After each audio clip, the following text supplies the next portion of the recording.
5 പതിറ്റാണ്ടുകാലം പൊതുപ്രവർത്തന രംഗത്ത് സജീവമാവുകയും ഇടതുപക്ഷ രാഷ്ട്രീയത്തെ കുമ്മനം പ്രദേശത്ത് സജീവമാക്കി നിലനിർത്തുകയും ചെയ്ത ഇത്തവണ ഏറ്റുമാനൂർ ബ്ലോക്ക് പഞ്ചായത്ത് അയ്മനം ഡിവിഷനിൽ മത്സരിക്കുന്ന നാസർ ചാത്തങ്കോട്ടുമലയാണ്. നമസ്കാരം.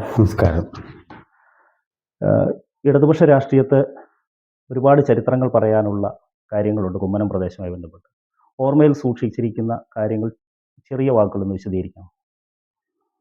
ഞാൻ വിദ്യാഭ്യാസം കഴിഞ്ഞ് 1984 കൂടിയാണ് സജീവമായ പൊതുപ്രവർത്തന രംഗത്തേക്ക് കടന്നു വന്നത്.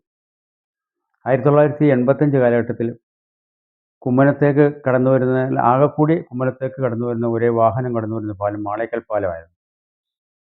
എൻ്റെ മുൻഗാമികളായ കുമ്മനത്തെ പ്രഗത്ഭരായ കുറച്ച് ആളുകൾ കൂടി പണിതിരുന്ന പാലമായിരുന്നു. പക്ഷേ 1985 കാലമായപ്പോൾ ഒരു 10 വർഷമായി അത് പൊളിഞ്ഞ് കിടക്കുമായിരുന്നു. ഒരു വാഹനം ഒരിക്കലും വരാത്തൊരു സ്ഥിതിയിലായിരുന്നു. അന്ന് ഞാനും പുന്നശ്ശേരിയിലെ പ്രസാദും ഇന്ന് പെരിഞ്ചർ തങ്കച്ചത്ത് വിളിച്ചൊരുക്കുന്ന എം മാത്യു ഞങ്ങൾ കൂടി 3 പേരും കൂടി അത് പുനർനിർമ്മിക്കാൻ തീരുമാനിക്കുകയും അന്ന് അവിടെ നാട്ടിൽ നിന്ന് ആളുകളുടെ പൈസ പിരിച്ച് ഭംഗിയായി ഇന്ന രീതി കാണുന്ന രീതിയിൽ മാളേക്കപ്പാലം പുനർനിർമ്മിച്ചുകൊണ്ടാണ് എൻ്റെ പൊതുപ്രവർത്തന രംഗത്ത് ആരംഭിക്കുന്നത്. അതിനുശേഷം ഞാൻ ആദ്യമായി ഈ കുമ്മനത്തിലെ എല്ലാ റോഡുകളും റോഡുകളാണ്. ഞാൻ ആദ്യമായി എൻ്റെ വീടിൻ്റെ വാതിൽക്കൽ കൂടെയുള്ള കോയിപ്പുറം വാഴപ്പടി റോഡിൻ്റെ ഏകദേശം ഉള്ളുപ്ര മുതൽ വാഴപ്പടി വരെയുള്ള റോഡ് വീതി കൂട്ടുന്നതിന് മുൻപന്തിയിൽ നിന്ന് ഞാൻ പ്രവർത്തിച്ചിട്ടുണ്ട്. അതുപോലെ തുടങ്ങി പിന്നീട് 1986 കാലഘട്ടത്തിലൊക്കെ താഴത്തങ്ങാടി പാലത്തിന് വേണ്ടിയിട്ടുള്ള കുമ്മനം പൗരസമിതി എന്നൊരു സംഘടന ഞങ്ങൾ രൂപീകരിച്ചു. ആദരണീയനും ബഹുമാന്യനായ മരണമടഞ്ഞു പോയ കെ മുഹമ്മദ് ബത്തർ സാഹിബ്, അദ്ദേഹവും കെ സൈദുകുട്ടി സാഹിബ് തുടങ്ങിയ ആളുകളൊക്കെ ചേർന്നുകൊണ്ടാണ് ഞങ്ങൾ കുമ്മനം പ്രദേശത്ത് ഒരു പൗരസമിതി രൂപീകരിച്ച് പാലത്തിന് വേണ്ടിയുള്ള പ്രവർത്തനങ്ങൾ ആരംഭിച്ചത്. അന്ന് ബഹുമാന്യനായ അബുക്കാത്തുർകുട്ടി നെഹസാബിയാണ് അന്ന് ഉപമുഖ്യമന്ത്രിയും കേരളത്തിൻ്റെ പൊതുമരാമത്ത് വകുപ്പ് മന്ത്രിയും. അദ്ദേഹത്തെ പോയി കാണുകയും പല കാര്യങ്ങൾ ചെയ്യാനും ഞാനിപ്പോഴും പറയുന്നു, ബഹുമാന്യനായ കെ മുഹമ്മദ് ബത്തറുടെ നേതൃത്വത്തിൽ അദ്ദേഹത്തിൻ്റെ ശ്രമഫലമായിട്ടാണ് ഇന്ന് താഴത്തങ്ങാടി പാലത്തിന് കാണുന്ന സ്ഥലത്ത് ആ സ്ഥലം നിർണ്ണയിച്ചത് അദ്ദേഹമാണ്. ആ സ്ഥലം നിർണ്ണയിച്ചു കഴിഞ്ഞപ്പോൾ ആ ഗവൺമെൻറ് അന്ന് 1987 താഴെ പോവുകയും കെ നായനാരുടെ നേതൃത്വത്തിലുള്ള ഗവൺമെൻറ്റിലൂടെ അധികാരത്തിൽ വരികയും ചെയ്തു. തൃപ്പൂണിത്തുറ സ്വദേശിയായ സഖാവ് കെ രാമകൃഷ്ണൻ ഇവിടെ കോട്ടയം പ്രതിനിധീകരിച്ച് മത്സരിച്ചു. ദൗർഭാഗ്യമെന്ന് പറയട്ടെ, അന്ന് ഈമ്പിലെ കുഞ്ഞ് എന്ന് നമ്മൾ വിളിക്കുന്ന ആളുകളുടെ മരണം മൂലം തെരഞ്ഞെടുപ്പ് മാറ്റിവെച്ചു. വീണ്ടും തെരഞ്ഞെടുപ്പ് നടന്നപ്പോൾ അന്ന് തിരുവഞ്ചൂർ രാധാകൃഷ്ണനെ തോൽപ്പിച്ചുകൊണ്ട് കെ രാമകൃഷ്ണൻ ഇവിടെ മന്ത്രിയായി വന്നു. മന്ത്രിയായി വന്നതിന് ശേഷം ഇവിടെ വികസനത്തിലൊരു കുതിച്ചുചാട്ടം ഉണ്ടായി. അദ്ദേഹത്തിൻ്റെ മുമ്പിൽ അദ്ദേഹം തിരഞ്ഞെടുപ്പിൽ മത്സരിക്കുമ്പോൾ തന്നെ ഞങ്ങളൊക്കെ പാലം പണിയെന്ന് പറഞ്ഞപ്പം അദ്ദേഹം ആ പാലത്തിന് ഒന്നും പറഞ്ഞില്ല. അത് ഞാൻ ജയിച്ചു കഴിയുമ്പോൾ ചെയ്യാൻ കഴിയുന്ന വികസനം ഒന്നും ചെയ്യാവുന്നല്ല, ഒരു ഓഫറും തരാതെയാണ് അദ്ദേഹം മുൻകാലങ്ങളിൽ നിന്ന് നേതാക്കന്മാരിൽ വ്യത്യസ്തമായിട്ട് അദ്ദേഹം ചെയ്യുന്നത്. പക്ഷേ ജയിച്ചു കഴിഞ്ഞപ്പോൾ അദ്ദേഹവുമായിട്ട് ചേർന്ന് അന്ന് കുമ്മനം വികസന സമിതി, അദ്ദേഹം ഭരണം മാറിക്കഴിയുമ്പോൾ കുമ്മനം വികസന സമിതി എന്ന നേതൃത്വത്തിൽ ഞങ്ങളൊരു സംഘടന ഉണ്ടാക്കി. കുമ്മനത്തിലുള്ള എല്ലാ ആളുകളും അതിനകത്ത് പങ്കെടുത്തു. ഞാൻ പറയട്ടെ, അന്ന് നമ്മുടെ കുഞ്ഞാമിക്ക എന്ന് പറയുന്ന മുഹമ്മദ് 25 വർഷമായി കുമ്മനത്തിലെ ലീഗിൻ്റെ ശാഖാ പ്രസിഡൻ്റായിരുന്ന അദ്ദേഹം അടക്കം കുമ്മനത്തിലെ പ്രഗത്ഭരായ പൗരപ്രമുഖരെല്ലാം കൂടിയാണ് ഞങ്ങൾ വികസന സമിതി ഉണ്ടാക്കിയത്. ആ വികസന സമിതിയുടെ ശ്രമഫലമായി ഞങ്ങൾ പാലത്തിന് വേണ്ടിയിട്ട് നിരന്തരം കയറി ഇറങ്ങി ഈ പാലത്തിന് ഭരണാനുമതിയും ടെക്നിക്കൽ സാങ്ഷൻ മേടിച്ചു. പക്ഷെ കടമ്പുകൾ വീണ്ടും ആയിരുന്നു. സ്ഥലമെടുപ്പ് നടപടിയായി മുന്നോട്ട് പോയിക്കൊണ്ടിരിക്കുമ്പോൾ പലവിധ തടസ്സങ്ങൾ വന്നു. ഹൈക്കോടതിയിൽ അതിൻ്റെ സ്റ്റേ വന്നു. ആ സ്റ്റേ മാറ്റുന്നതിന് വേണ്ടിയുള്ള ശ്രമത്തിൻ്റെ ഫലമായി ഞാനിവിടുന്ന് ഹർജി കൊടുത്ത് ഉടൻ ഹൈക്കോടതിയെ കേസെടുപ്പിച്ച് സ്റ്റേ കളയിപ്പിച്ചിട്ടുണ്ട്. അതെല്ലാം കെ രാമകൃഷ്ണൻ്റെ പറഞ്ഞതിന് ശേഷമാണ് അന്ന് ഇതൊക്കെ നടത്തിയത്. അങ്ങനെ 1987 നവംബർ 27 നമ്മൾ താഴത്തങ്ങാടി പാലത്തിനും തറക്കല്ലിട്ട്. ആ താഴത്തങ്ങാടി പാലത്തിൻ്റെ വരവോടുകൂടിയാണ് കുമ്മനം പ്രദേശത്ത് വികസനം നടക്കുന്നത്. ആ പാലം പണി ആരംഭിച്ചു. കുന്നംകുളത്തുകാരൻ ചിരൻ വർഗീസ് എന്ന് പറഞ്ഞ ആളതിൻ്റെ കൺസ്ട്രക്ഷൻ ഏറ്റെടുത്ത്. ദൗർഭാഗ്യമെന്ന് പറഞ്ഞിട്ട് അതിൻ്റെ പണി പുരോഗമിച്ചുകൊണ്ടിരിക്കുമ്പോൾ അതിൻ്റെ ഒരു തൂണ് അടിയിൽ പോയി, പണ്ടുകാലത്ത് കിടന്ന ഒരു തടിയിൽ മുട്ടി ആ തൂണ് ചെരിഞ്ഞു പോയി. പാലം പണി ഏതാണ്ട് 3-4 വർഷക്കാലം അനിശ്ചിതമായി കിടന്നു. വീണ്ടും അത് പുനരാരംഭിക്കുന്നതിനുള്ള ശ്രമത്തിൻ്റെ ഫലമായി ഞങ്ങൾ ഒരുപാട് ശ്രമങ്ങൾ നടത്തി. അന്നും ടി കെ രാമകൃഷ്ണൻ കോട്ടയത്തെ MLA ആയി മന്ത്രിസഭ മാറി വന്നിരുന്നു. ഉമ്മൻചാണ്ടി ധനകാര്യമന്ത്രിയായിരുന്നു. അന്ന് ഞങ്ങൾ ധനകാര്യമന്ത്രിയെ പോയി ഞങ്ങൾ കണ്ട് ഇതിൻ്റെ കോൺട്രാക്ടർ ഒരു നിബന്ധന വെച്ചു, റേറ്റ് കൂട്ടിക്കൊടുത്താൽ മാത്രമേ ഉള്ളൂ പാലം പണി പുനരാരംഭിക്കൂ എന്ന് പറഞ്ഞു. കേരള PWDയുടെ ചരിത്രത്തിൽ ആദ്യമായി ഒരു എഗ്രിമെൻ്റ് വെച്ച വർക്ക് വീണ്ടും റേറ്റ് കൂട്ടിക്കൊടുത്തതിന് ശേഷമാണ് ആ പണി പുനരാരംഭിച്ച് 1995 പാലത്തിൻ്റെ ഉദ്ഘാടനം നമ്മൾ നിർവഹിച്ചത്. ആ പാലത്തിൻ്റെ ഉദ്ഘാടനം നിർവഹിക്കുന്നതോടുകൂടി തന്നെ അതിൻ്റെ ഇടയ്ക്കായി നമ്മുടെ ഇല്ലിക്കൽ കുരുത്താർ റോഡ് നമുക്ക് ആവശ്യമായിരുന്നു. അന്ന് 1953 ഈ കുമ്മനം പ്രദേശത്ത് പഞ്ചായത്ത് മെമ്പറായിരുന്ന EK മുഹമ്മദ് സാഹിബ് മരണപ്പെട്ടു പോയി. അദ്ദേഹത്തിൻ്റെ നേതൃത്വത്തിൽ അന്ന് ഇവിടെ ഈ താഴത്തങ്ങാടി കുളപ്പുരക്കടവിൽ പാലം പണിയണമെന്ന് പറഞ്ഞു അന്ന് താഴത്തങ്ങാടി ഇക്ബാൽ പബ്ലിക് ലൈബ്രറിയുടെ ഒരു പരിപാടിയിൽ വന്ന് കേരളം രൂപീകരിച്ചിട്ടില്ല. അന്ന് തിരുവിതാംകൂറായിരുന്നു. തിരുവിതാംകൂറിലെ മരാമത്ത് വന്നൊരു KR എലങ്കത്താണ്. എലങ്കത്തിന് അന്ന് നമ്മുടെ ഇന്നത്തെ കുമ്മനം രാജശേഖരൻ്റെ അച്ഛൻ വളവള്ളിയിൽ വക്കീൽ സാറും പൊന്നാട്ട് കുര്യൻ വക്കീൽ സാറും അതുപോലെ EK മുഹമ്മദ് സാഹിബും കൂടെ കൂടി ഒരു നിവേദനം സമർപ്പിക്കുകയും ഈ താഴത്തങ്ങാടി പാലം പണിയേണ്ട സ്ഥലം കൊണ്ട് കാണിച്ചു കൊടുക്കുകയും ചെയ്തു. അന്നേരം അദ്ദേഹം ഇക്കരയ്ക്ക് നോക്കിയപ്പോൾ അതിന് ഇക്കര റോഡില്ലല്ലോ, അതുകൊണ്ട് നിങ്ങൾ റോഡ് ആദ്യം ഉണ്ടാക്കാൻ പറഞ്ഞു.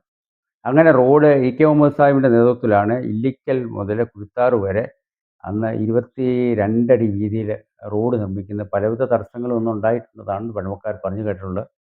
അങ്ങനെ ആ റോഡുണ്ടായതിനു ശേഷം പിന്നീട് പല കാലഘട്ടത്തിലും പാലത്തിന് വേണ്ടിയുള്ള പല ശ്രമങ്ങളും നടന്നെങ്കിലും ആ പാലത്തിൻ്റെ പൂവണിഞ്ഞത് ഇടതുപക്ഷ ജനാധിപത്യ മുന്നണിയുടെ ഗവൺമെൻറ് വന്ന 1987 ഉള്ള കാലത്താണ്.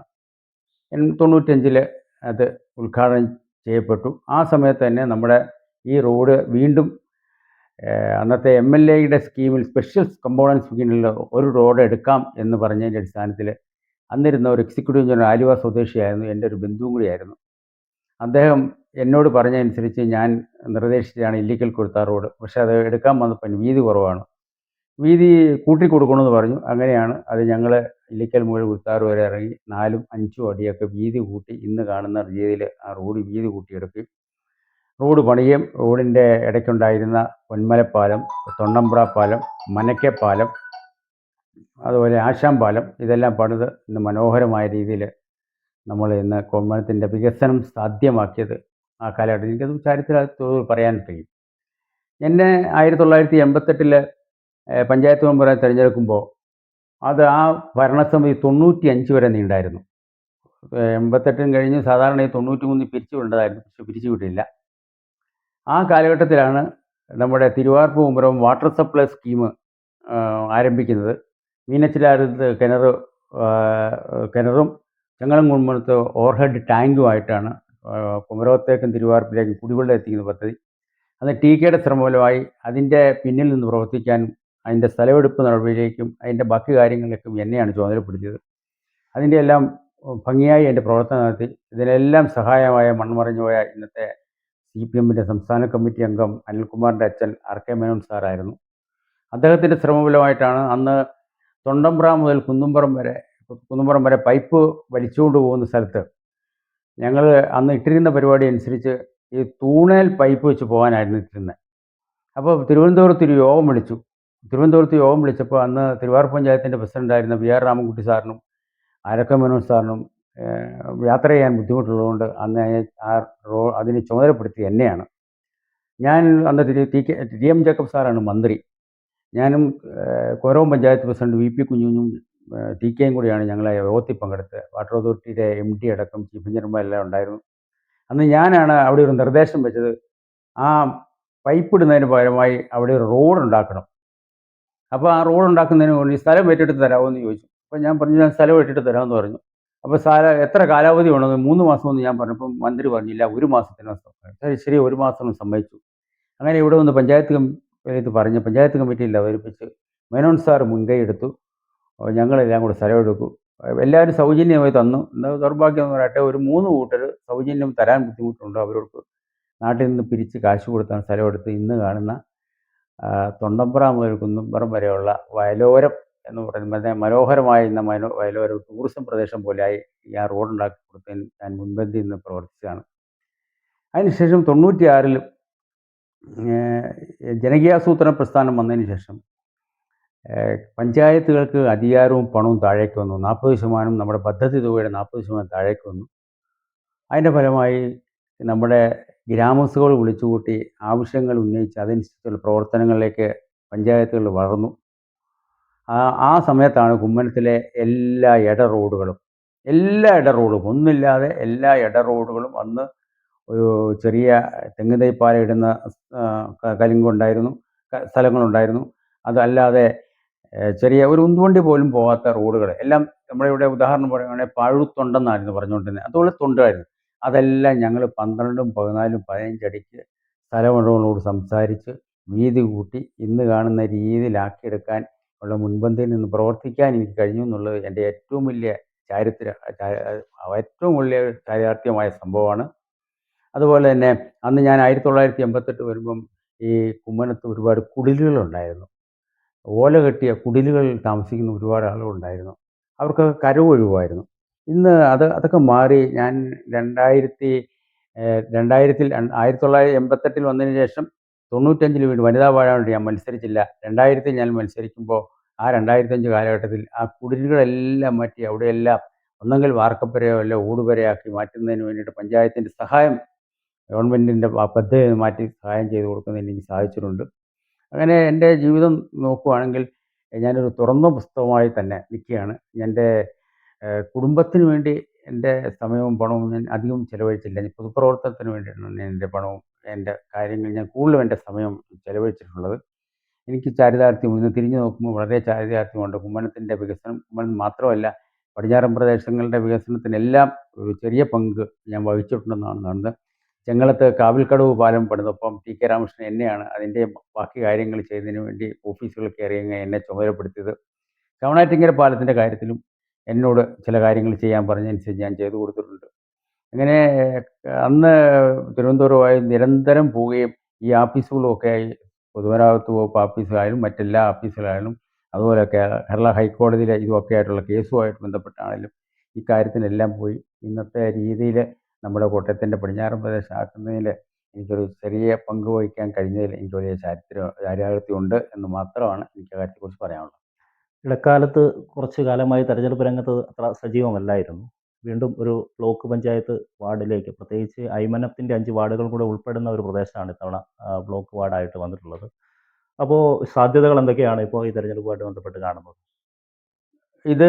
ഇന്ന് ഞാൻ താമസിക്കുന്ന തിരുവാർ പഞ്ചായത്തിലെ 3 വാർഡുകളുണ്ട്. അയ്മനം പഞ്ചായത്തിലെ 5 വാർഡുകളാണ്. ഈ തെരഞ്ഞെടുപ്പിൽ വലിയ സാധ്യതകളാണ് കാണുന്നത്. അയ്മനം പഞ്ചായത്തിനെ സംബന്ധിച്ചിടത്തോളം ഇന്ന് ബി.ജെ.പി. സി.പി.എമ്മും തമ്മിലാണ് അവിടെ മത്സരം നടക്കുന്നത്. 5 വാർഡിലും അങ്ങനെ മത്സരം നടക്കുന്നത്. ഇപ്പോൾ ഓൾറെഡി അവിടെ ഉള്ളത് തന്നെ 10 വാർഡിൽ സി.പി.എമ്മും 7 വാർഡിൽ ബി.ജെ.പിയും 2 വാർഡിൽ കോൺഗ്രസുമാണ് ഇപ്പം നിലനിൽക്കുന്നത്. പക്ഷേ അത് വീണ്ടും കോൺഗ്രസ് അതിൽ നിന്നും താഴേക്ക് പോകുന്ന സ്ഥിതിയിൽ അവിടെ കോൺഗ്രസ് വളരെ ദുർബലമായിരിക്കുന്ന ഒരു സ്ഥിതി വിഷയമുള്ളത്. സി.പി.എമ്മാണ് ഒന്നാമത്തെ പാർട്ടിയായി വന്നിരിക്കുന്നത്.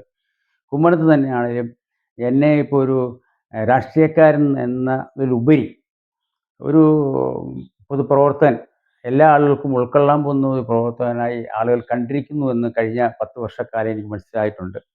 കാരണം അത് എൻ്റെ ഇടപെടലിൽ ഞാനിപ്പോൾ ഒരു പ്രശ്നത്തിലും ആളുകൾ ഒരു കാര്യത്തിൽ വന്നാൽ രാഷ്ട്രീയവും മതവും ഒന്നും നോക്കാതെ എല്ലാ കാര്യത്തിലും ഞാൻ ഇടപെടുന്നതാണ്. പിന്നെ കുറേ കാലങ്ങളായിട്ട് എൻ്റെ മേഖല ചാരിറ്റിയാണ്. ആളുകളെ ഏത് രീതിയിൽ സഹായിക്കാൻ പറ്റും ആ രീതിയിലുള്ള ചാരിറ്റി പ്രവർത്തനത്തിലാണ് ഞാൻ മുൻപന്തിയിൽ നിന്ന് പ്രവർത്തിക്കുന്നത്. അതുകൊണ്ടൊക്കെ ആയിരിക്കും ഞാൻ ഇറങ്ങുമ്പോൾ ആളുകളൊക്കെ വലിയ സപ്പോർട്ടാണ് എനിക്ക് തരുന്നത്. പൂർണ്ണമായും വിജയിക്കും എന്നുള്ള പ്രതീക്ഷയാണ് എൻ്റെക്കുള്ളത്. ഇനിയിപ്പോൾ നമുക്കറിയാം, വികസനത്തിൽ ഒരുപാട് മുന്നോട്ട് പോയി കഴിഞ്ഞു നമ്മുടെ നാടൊക്കെ. ഇനിയിപ്പോൾ അടുത്ത കുറച്ച് ഒരു ബ്ലോക്ക് മെമ്പറായി കഴിഞ്ഞാൽ നമുക്ക് ചെയ്യാൻ കഴിയുന്ന കാര്യങ്ങളെക്കുറിച്ചൊക്കെ ഒരു ധാരണ ഉണ്ടാക്കി വെച്ചിട്ടുണ്ടോ? തീർച്ചയായിട്ടും ഉണ്ട്. നമ്മളിന്ന് ഏറ്റവും നേരിടുന്ന ഒരു പ്രശ്നം ഈ പടിഞ്ഞാറൻ പ്രദേശത്ത് വെള്ളപ്പൊക്കമാണ്. അതിൻ്റെ പ്രധാനപ്പെട്ട കാരണം ഒന്ന് നമ്മുടെ പാടങ്ങളൊക്കെ തരിശായി പോകുന്നു. 2 നമ്മുടെ തോടുകളിലൊക്കെ എക്കലിടിഞ്ഞ് ആഴം കുറഞ്ഞു പോകുന്നു. നീരൊഴുക്കില്ല. അപ്പം തീർച്ചയായിട്ടും നമുക്ക് നീരൊഴുക്ക് വർദ്ധിപ്പിക്കേണ്ടിയിരിക്കുന്നു. നമ്മുടെ പാടങ്ങളെല്ലാം വീണ്ടും കൃഷിയിലേക്ക് കൊണ്ടുവരണം. അതിന് മുൻഗണന കൊടുത്ത് ഒരു പ്രവർത്തനമായിരിക്കും ഞാൻ ഈ കൂടുതലും നടത്താൻ പോകുന്നത്. ടൂറിസമായിട്ട് ബന്ധപ്പെട്ട എന്തെങ്കിലും സാധ്യതകൾ ഇനിയിപ്പോൾ നമ്മുടെ നാടുമായി ബന്ധപ്പെട്ട് ഉണ്ട്. പ്രതീക്ഷിക്കുന്നുണ്ടോ? തീർച്ചയായിട്ടും, തീർച്ചയായിട്ടും. ഇപ്പം നമ്മുടെ തിരുവാർ പഞ്ചായത്തിൽ തന്നെ ഞങ്ങൾ നേരത്തെ മീനച്ചിലാർ, മീനന്തരയാർ, കൊടൂർ സംയോജനം എന്ന് പറഞ്ഞ് CPMൻ്റെ സംസ്ഥാന കമ്മിറ്റി അംഗം അനിൽകുമാറും ആയി ഞാനുമായിട്ട് ഞങ്ങളുമൊക്കെ ചേർന്ന് ഒരു 27 പേരുടെ ഒരു കൂട്ടായ്മ 2018 മാർച്ച് 17-ന് കോട്ടയം അർബൻ ഹാളിൽ വെച്ച് രൂപീകരിച്ചതാണ്. അതിൻ്റെ ശ്രമഫലമായിട്ടാണ് കോട്ടയത്തെ ഏതാണ്ട് 4500 തരിശ് കിടക്കുന്ന പാടശേഖരങ്ങൾ കൃഷി കൊണ്ടുവന്നു 12,000 കിലോമീറ്റർ തോടുകളും തെളിച്ച് നീരൊഴുക്കാക്കിയിട്ടുണ്ട്. അതിൻ്റെ ഫലമായിട്ട് പല സ്ഥലത്തു നിന്നും ടൂറിസവുമായി ബന്ധപ്പെട്ട് വികസിപ്പിച്ചിട്ടുണ്ട്. ഇന്ന് കാണുന്ന മലരിക്കൽ ടൂറിസം അങ്ങനെ വന്നതാണ്. അതുപോലെ തന്നെ നമുക്ക് ഇപ്പോൾ താഴത്തങ്ങാടിയായി ബന്ധപ്പെട്ട് നല്ലൊരു ടൂറിസം പൈതൃക മേഖലയാണ്. താഴത്തങ്ങാടിക്ക് ഒരുപാട് പാരമ്പര്യമുള്ള സ്ഥലമാണ്. തെക്കൻകൂറിൻ്റെ ആസ്ഥാനമായിരുന്നു താഴത്തങ്ങാടിയിലെ തളയിക്കോട്ട. ഒരുപാട് വ്യവസായങ്ങളും ഒക്കെ നടന്നിരുന്ന സ്ഥലങ്ങളാണ്. അന്ന് വാണിജ്യം വള്ളം വഴിയാണ് വന്നിരുന്നത്. വാണിജ്യത്തിനുള്ള സാധനങ്ങളൊക്കെ വള്ളത്തിൽ കൂടിയാണ് വന്നിരുന്നത്. അതെല്ലാം താഴത്തങ്ങാടിയിൽ ഇറങ്ങിയിട്ടാണ് ഇവിടെ കച്ചവടം ഒക്കെ നടന്നിരുന്നത്. താഴത്തങ്ങാടിയിൽ തന്നെ ഇപ്പം നൂറ്റാണ്ടുകൾ പഴക്കമുള്ള നമ്മുടെ പള്ളിയുണ്ട്, ക്ഷേത്രമുണ്ട്, ചർച്ചുണ്ട്, അതുപോലെ പല വീടുകളുണ്ട്. അങ്ങനെ ഒരു പൈതൃക മേഖലയാണ് താഴത്തങ്ങാടി. ആ താഴത്തങ്ങാടിയിൽ ഇന്നിപ്പം ഏറ്റവും കൂടുതൽ ആളുകൾ പങ്കെടുപ്പിക്കുന്ന താഴത്തങ്ങാടി ബോട്ട് ലീഗ് വള്ളംകളി നടക്കുന്നുണ്ട്. ആ വള്ളംകളിയുടെ ഒരു മുഖ്യ സംഘാടകനായി ഞാൻ കഴിഞ്ഞ 10-30 വർഷമായിട്ട് പ്രവർത്തിക്കുന്ന ആളാണ്. അപ്പോൾ ആ വള്ളംകളിയോടനുബന്ധിച്ച് ഒരുപാട് ടൂറിസവുമായി ബന്ധപ്പെട്ട് നമുക്ക് ഒരുപാട് കാര്യങ്ങൾ ചെയ്യാനുണ്ട്. താഴത്തങ്ങാടിയിൽ ഇനിയും ഒരു വാക്ക് വേ വരണം. ആളുകൾക്ക് നടന്നു പോകാൻ സായാഹ്നത്തിൽ അവിടെ ഇരിക്കാനുള്ള സൗകര്യം ഉണ്ടാവണം. അങ്ങനെ താഴത്തങ്ങാടി ഒരു ടൂറിസം പ്രദേശമായി വളർത്തിയെടുക്കണം. കുമരകം ഏറ്റവും വലിയ ടൂറിസം കേന്ദ്രമാണ്. അതിൻ്റെ ഒരു സബ് സെൻ്ററായി താഴത്തങ്ങാടി വരണമെന്നാണ്. അതിൻ്റെ പ്രവർത്തനത്തിൽ ഞാൻ പങ്കാളികളാവും. നമ്മളോടൊപ്പം കുറഞ്ഞ സമയം കൊണ്ട് തന്നെ വിശാലമായ രീതിയിൽ കാര്യങ്ങൾ സംസാരിക്കുകയും നമുക്കായി തിരക്കിനിടയിലും നമുക്ക് ഈ അഭിമുഖത്തിനുള്ള സാഹചര്യം ഒരുക്കുകയും ചെയ്ത് തന്ന നാസർ ചാത്തങ്കോട്ടുമാരോട് പ്രത്യേക നന്ദിയും കടപ്പാടും അറിയിക്കുന്നു. നമസ്കാരം.